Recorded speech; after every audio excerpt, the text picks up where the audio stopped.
Tell it to me. Forget it. No, man, go on.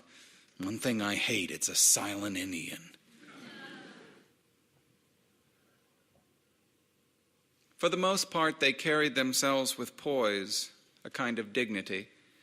Now and then, however, there were times of panic, when they squealed or wanted to squeal but couldn't, when they twitched and made moaning sounds and covered their heads and said, "Dear Jesus," and flopped around on the earth and fired their weapons blindly and cringed and sobbed and begged for the noise to stop and went wild and made stupid promises to themselves and to God and to their mothers and fathers, hoping not to die.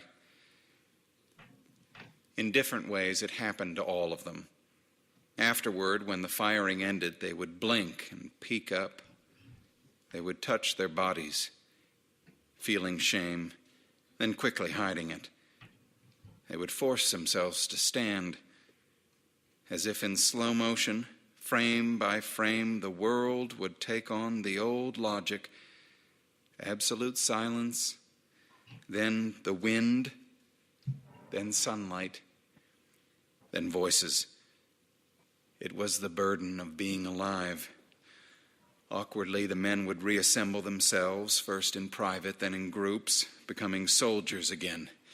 They would repair the leaks in their eyes. They would check for casualties, call in dust-offs, light cigarettes, try to smile, clear their throats and spit, and begin cleaning their weapons. After a time, someone would shake his head and say, "No lie, I almost shit my pants." Someone else would laugh, which meant it was bad. Yes, but the guy had obviously not shit his pants. It wasn't that bad. And in any case, nobody would ever do such a thing and then go ahead and talk about it. They would squint into the dense, oppressive sunlight. For a few moments, perhaps, they would fall silent, lighting a joint and tracking its passage from man to man, inhaling, holding in the humiliation. "Scary stuff," one of them might say.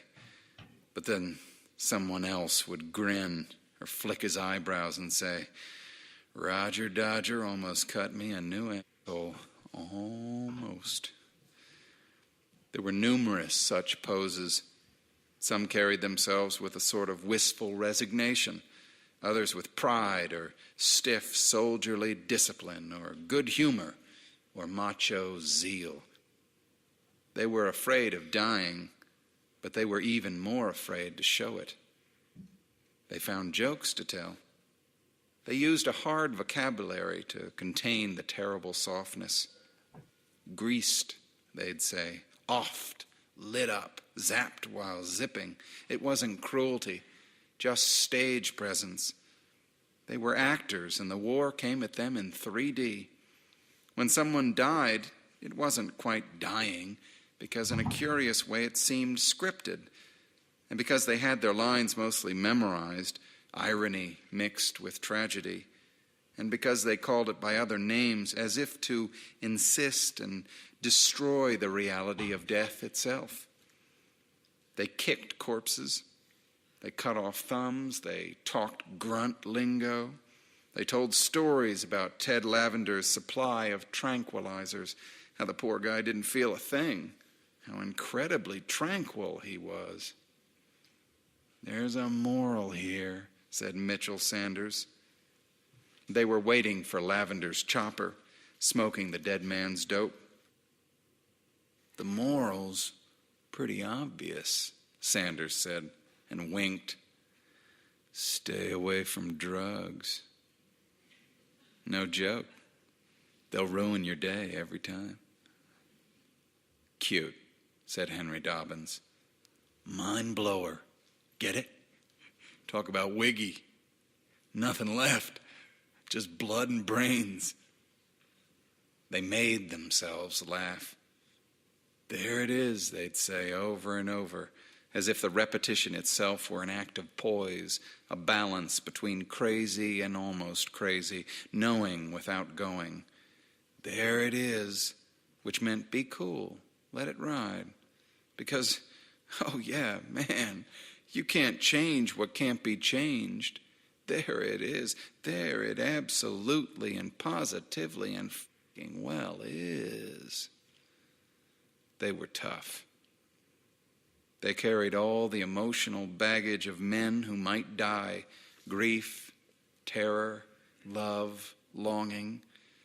These were intangibles, but the intangibles had their own mass and specific gravity. They had tangible weight. They carried shameful memories. They carried the common secret of cowardice barely restrained, the instinct to run or freeze or hide.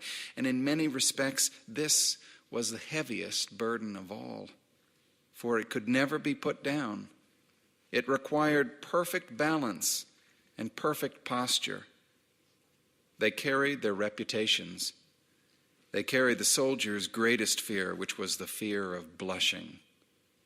Men killed and died because they were embarrassed not to. It was what had brought them to the war in the first place. Nothing positive, no dreams of glory or honor, just to avoid the blush of dishonor. They died so as not to die of embarrassment. They crawled into tunnels and walked point and advanced under fire. Each morning, despite the unknowns, they made their legs move. They endured. They kept humping. They did not submit to the obvious alternative, which was simply